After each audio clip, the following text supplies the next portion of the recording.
We got to.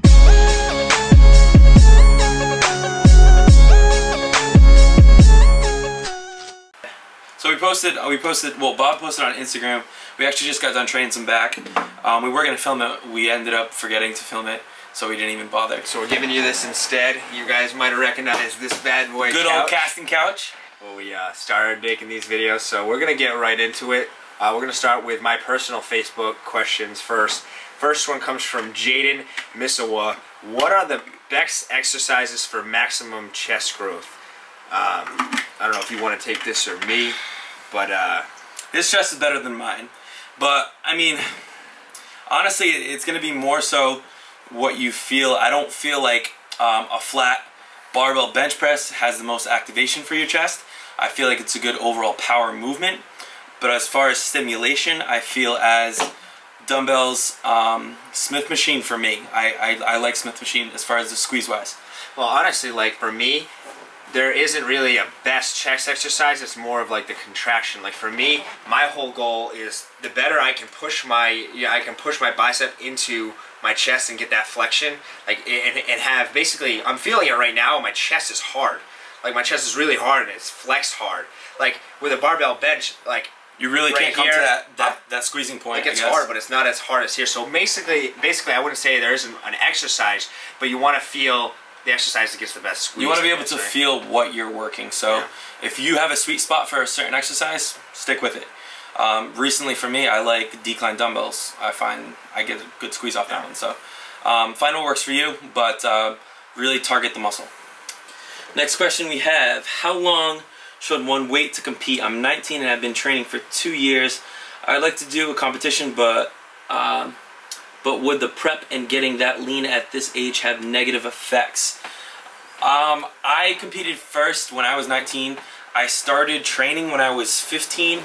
I wanted to compete sooner, but I went to my trainer and he was like, just keep on training, keep on getting in there. So I would say at least put another, I don't know, at least 2 to 3 years under your belt before competing. Be realistic. Make sure you have enough muscle on you before you start competing. I mean, it's all your reasoning behind it, though. Like, why do you want to compete? You know, is it something that you just want to do and you're going to get off your bucket list? Do you want to, you know, basically just go through the prep and see how you like it, see how, I mean, it's all your goals, basically. But if you're looking to get, you know, first place, you want to make sure that you win and everything. You just, like Nick said, make sure your physique's where it needs to be. Correct. First. All right, so you want to go to the Instagram? Yeah, then we'll go to the Instagram. So there's only 2 questions on there. Instagram blew up, by the way. How low of calories to go to not be detrimental when cutting? It's kind of broad.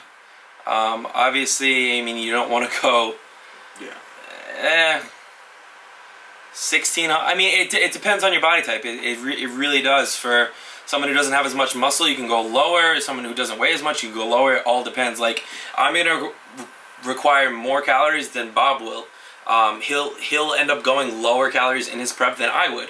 It's just all depending. So there isn't an exact amount. It all depends on your body type. There's a lot of factors too. There's cardio. There's your own genetics. There's, you know. So that's why I hired a coach that can look at my body, look at the changes, look at how different things affect me, and customize my calories for that. You know, that's why doing your own prep, sometimes you limit yourself because sometimes you're your worst skeptic and you don't see subtle things that like maybe Nick would see from me. Correct. We have Peace Love Milk. Peace Love Milk, my girlfriend. Who would win in a match, Pikachu versus Charmander? Dude, I'm thinking Pikachu. Pikachu's got way more heart. Don't really know. Charmander's got a fucking attitude. He's got a bad attitude problem. So Pikachu. Alright, Joey Nunnery says, preferred macros for different phases, cut, bulk, and maintain. Kind of goes back to what we just said. Yeah, it does kind of go back to what you just said. I know certain people, when they're dieting, do higher fats, lower carbs. Certain people, while they're off-season, do lower fats, higher carbs. He's doing higher carbs right now. Me, carbs have a different effect than carbs do for him. So like my fats are very, very low right now, but my carbs are really high. My protein relatively stays the same. Yeah, that doesn't change for me. Obviously, when you're bulking, it's going to up a little. When you're cutting, it mostly stays the same throughout the whole thing. All right, we have Hamaka. How do you break that point at which you lose motivation to continue dieting? All right, well, here's one thing where I think it's really crucial. You have to have a goal to diet. If your goal is to look good on the beach, that's not good enough for me. I can't diet if I just want to look good on the beach or look good for a girl. It just doesn't work that way for me. Might last a couple minutes, you know. Yeah, it'll last a couple weeks, but in order for me to continuously diet, I have to have a goal in mind, whether it be a competition or a vacation in that sense. I've done it for a vacation before, but either one of those two. And you just have a goal. Like, I've been off prep for about 10 weeks now, and I cheat once a week. And it's kind of just how I am, how my lifestyle is. Yeah. I'm sure Bob can agree. I mean, honestly, for me, it's like there's a lot of outside factors that help me prevent me breaking diet. Like, I surround myself with positive people. Me, you know, Nick, Steve, my trainer, you know, Paul, his trainer, like everyone that I surround myself with lifts. And you know, if somebody's not going to support you in what you do and is going to want to cheat and want to eat pizza all the time, it's like maybe that's not the person you want to hang out with. But that's all your decision, man. You're going to do whatever the fuck you want to do. You're a grown-ass adult, hopefully. And if you're not, then you know you can make a decision. Hopefully, you can make a mature decision. And what's your priority? If you're battery exhausted. All right, guys. Sorry, the battery canceled out. But just to finish off that thought. Yeah, so you're gonna find your priorities. You're gonna surround yourself with positive influence. YouTube is a good start. There's a lot of positive people out there, but don't get caught up in negativity. That's all I gotta say about that. This one's a pretty easy one to answer. All right, Caleb Balaz, heavyweight, low reps, or lightweight, high reps for leg development. Incorporate all of them. Yep. Well-rounded. Simple as that. I am death proof. How can a girl find macros? Is it really the same? Is it really the same as a guy? Obviously, girl's gonna be usually lower macros than a male. Again, depending on how much muscle. What purpose is there for meal frequency during contest prep? Given the research we now have suggesting it does not increase BMR and thermic effect of food. Honestly, though, I'm gonna answer this really quickly. I feel it works better for me. And it puts my mind in a different state. I know that, like, and I've told this to Nick before, if it fits your macros for when I was prepping, it wouldn't be as serious. I wouldn't take it as seriously. For me, it's a mentality where it's game time, no fucking around, like, it's time to get serious. And you want to feel some of the sacrifice. I feel like that's where you get the most benefit. And I know there's a lot of people out here doing the if it fits your macros diets. And yeah, some people come in hard, some people like come in good, but a lot of the times they come in soft, they don't come in as good, you know, and I know everyone's going to throw out fucking Matt Ogus and Chris Lovato, but, you know, that's some of the people that come out good, they come out shredded, they look good on stage, but not everyone's going to look good like that, and in my experience, I don't look good like that. I can look, you know, beach ready, you know, I can do that in my off-season for my off-season calories, but, you know, and I don't even have an off-season yet, I haven't competed yet, so what the fuck. I've done both. I felt like I stayed more on my meals when I ate every 2.5, 3 hours. It feels more regimented. I'm constantly hungry. Even if it doesn't have a thermic effect, I feel as if it does. I know when it's time to eat. Every 2.5 hours, I know when it's time to eat. So I don't really agree with that. I stick old school. That's how I am. Bro foods. I eat all day, so works for me. And if it fits your macros, all right, works for other people. That's awesome. But the majority of people who do it and eat 2 meals a day don't look the same. No, hands down. Built with Iron said, "Is your training split going to change as you continue dieting down or up until the show?" And quick answer is, no, it isn't, because I'm going to try to go as heavy as I used to, but you definitely don't want to all of a sudden just be like, oh, hey, you know, it's time to go bitch mode and cut the weight that I'm lifting. No, Nick is still challenging me while I'm in the gym and we train together. He's like, no, pick that weight up, you know, and then when I fail, that's when I can drop down. It's like, I'm obviously going to get weaker because my carbs are lower and I don't have as much energy output, but you need to lift heavy. You need to challenge yourself in order to keep the muscle, you know, while you're dieting down. I like this one. Again, this is Hamika. As early 20-year-olds, how do you balance contest prep dieting in life. He also asked, do we even lift? Yes. No. It's tough to balance it. It's gonna kind of go back to the other answer that we had, but basically surrounding yourself with people who do the same thing as you, because basically if you're the only person who diets and lifts and does shows in your friend group, it's going to be very, very difficult, and it's very, very hard to balance. It's easy for me to balance, easy for Bob to balance. All our friends do the same thing. I don't think I actually have one friend who doesn't work out or compete. Yeah, well, the thing is too, I can call Nick up and be like, yo, I gotta make my meals. You gotta make your meals tonight? He's like, yeah. He brings his meals over when we cook a meal, and that's us chilling out.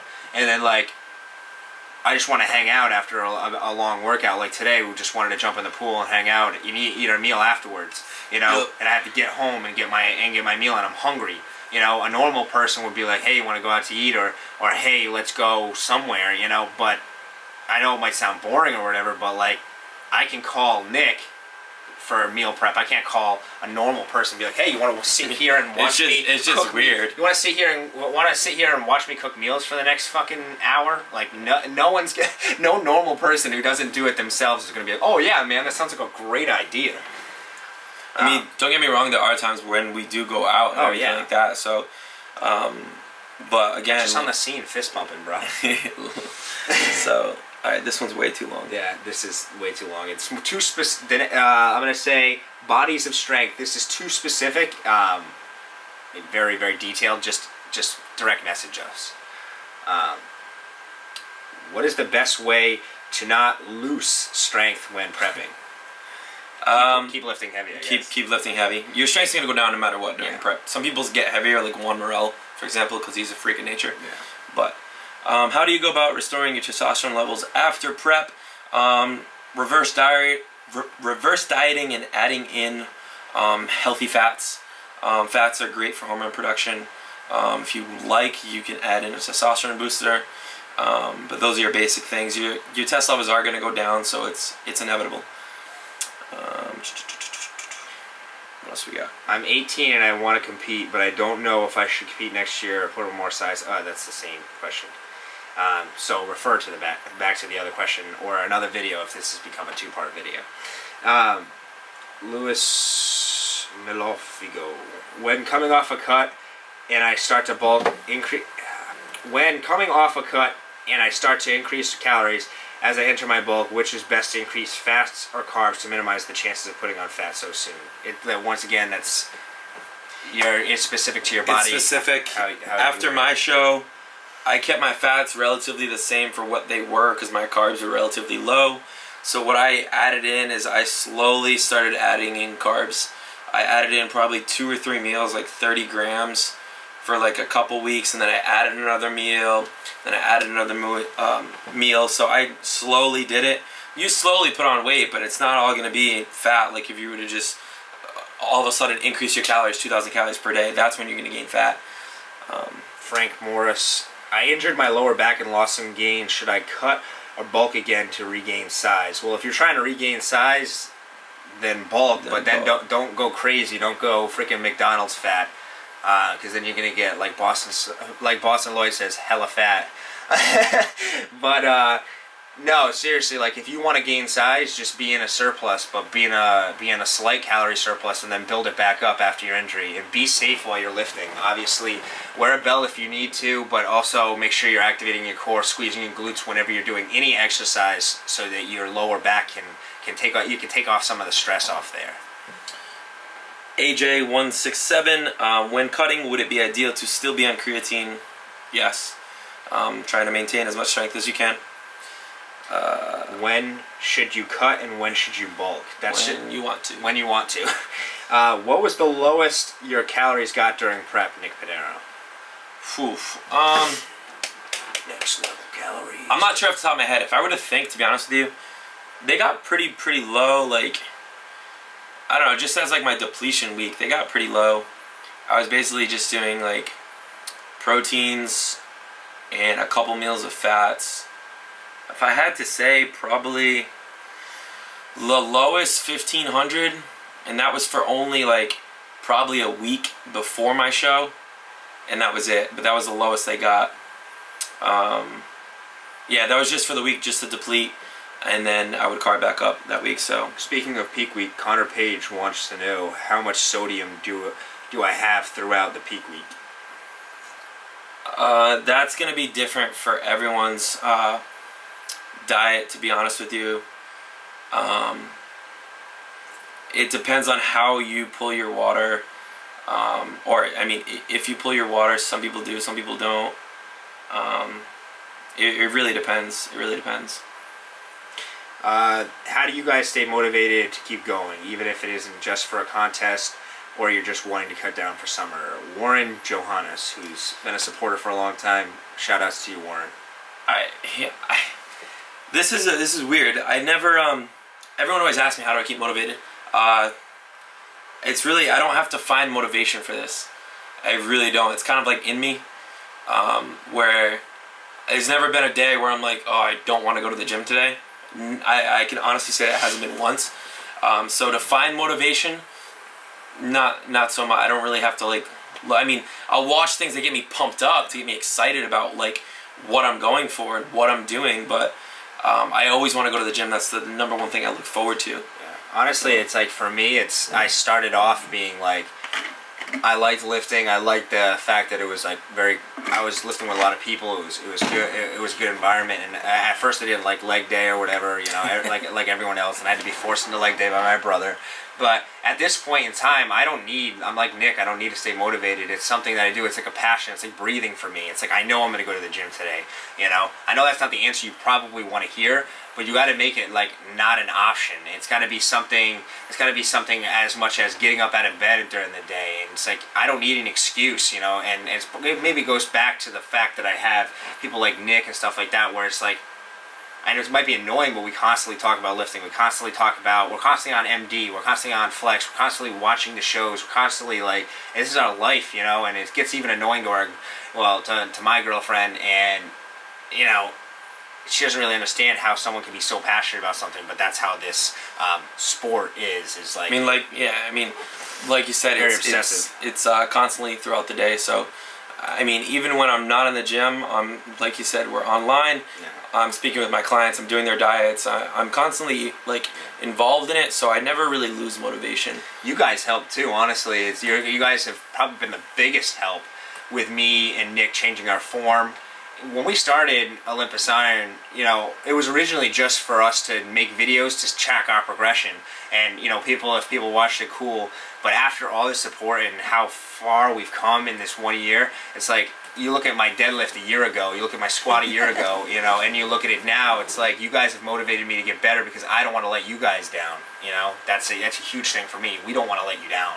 And you motivate us straight with your comments or anything like that, for real. How much is your average grocery bill weekly during prep? Matthew King. Me or you? Me would be probably less than you. I'm around like 70 twice a week, so it's like 140. But that's because I'm buying 70 twice a week. Well, because I'm buying beef right now. I'm not going to be doing that. I was gonna say, I literally do like the raw basics. Like today I went to BJ's. I got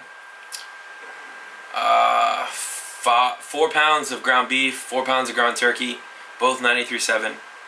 I got 7 pounds of chicken, 4 containers of egg whites, so like, then they have like 4 in each one. I got bananas and Splenda. It all depends on where you shop too. I know we get chicken for $1.99 a pound. For all you people in the UK, I heard it's hella expensive. So sorry guys, but it's honestly where you shop. If you stop at Stop and Shop.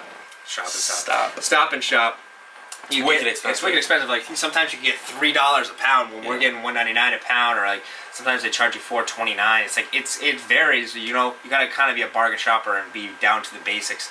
The least it's cost me is like $70 for a week. But then again, $70 also includes, you know, strips of rice cakes in a whole bag of rice. Yeah. You know, they last more than just a week, so it varies. For me, yeah, I'd say at least 100 a week, which is cheap, and I don't like, you know, which is really nothing. That's just the bare minimum.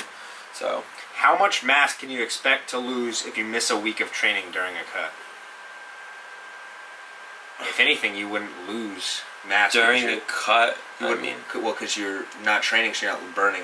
Yeah, you probably really wouldn't lose much. It's a week. It's not going to do much. Yeah. Here's something that you guys need to understand too, is that a lot of the questions you guys ask are very, very specific to people, you know, because we're all individuals, all of our genetics, you know, are different, you know.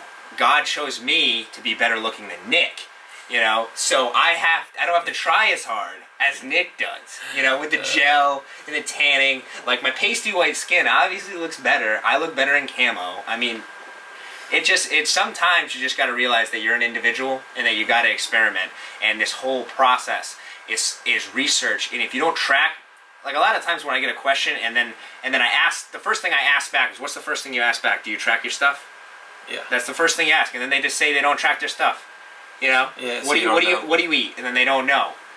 You know, what do you weigh? Oh, I don't know. You need to track your weight. You need to track what you eat. That's the main thing about prep too, is like, what am I doing weekly? I'm weighing myself and reporting it to my coach, and then he's going to be like, okay, well, your weight stayed at the same weight by eating this, and you look harder, you know, you look better, so that's a good thing. All right, and if the opposite is true, that's a bad thing. We need to fix things, you know? Look at the obvious. Do what any researcher does. You test a hypothesis. If it works, good. If it doesn't, you test something else. You gotta be a scientist. It's like anything else. Everyone's, and again, I get a lot of questions on my page and on my Instagram saying, all right, Nick, what are your macros right now? Now, I can tell you guys my macros, but most people want to know my macros to see what I'm doing so they can do it. And my macros are specific to me and like what I need, so my macros would be totally different from what Bob's macros would be. For real. So, for example, like, you know, if Bob were to take in 500 to 600 grams of carbs a day like I'm doing, it just wouldn't work the same to him. He weighs the same as me, but he's like 4 inches taller, so I got more muscle than him. It's, you know, it's different. So you guys don't want to see that. You know, if you've been lifting for 2 years, don't expect to, or a year, don't expect to be eating like, you know, as much as I would, or it doesn't work that way. You've been doing it for like 7 years now, so that's like, since I was 15, so I'm 21. Yeah, so about 6 years. Yeah, 6 years. You know, and I've not even reached my potential. You guys have been with me since I've been training for 3 years, so this is like going into my 4th year. You know, I haven't even reached what, you know, is even close to where I want to be. So it's all an experience, guys. So that's it. We're gonna post this the same day that you guys, just like we promised, the same day that you guys asked the questions. But I also want to point out something very important, and something very, very near and dear to my heart because I'm prepping, is that Nick Pinero, formerly part of Olympusiron, now has his own channel, which I'm so proud of, that he finally, like, you know, he finally got the spark and to get back into it, because after his prep, he had so much things to share. So go to his channel. I'll actually annotate it right probably above his head, and go like, comment, and most certainly subscribe. He's literally taking you week by his prep, like what he's been eating, what is he experiencing, what is he doing for cardio. Like, literally, he's taking you on this journey. He's taking you on the magic carpet ride of gains. So click that link. Make sure to subscribe. If you like Nick, obviously he was a big part of the channel for a long time, so rep my boy. This is Bob from Olympusiron. Nick, not from Olympusiron anymore. From my own channel. Signing out, guys. Talk to you guys later. That was good. That was good, dude. Yeah. It was fucking long, right? I don't fucking care. You know, 17 minutes. Thanks for watching and all the support. If you like the channel enough to adorn yourself and its merchandise, check out OlympusIron.com. All proceeds do go right back into this channel. And as always, guys, train like a god.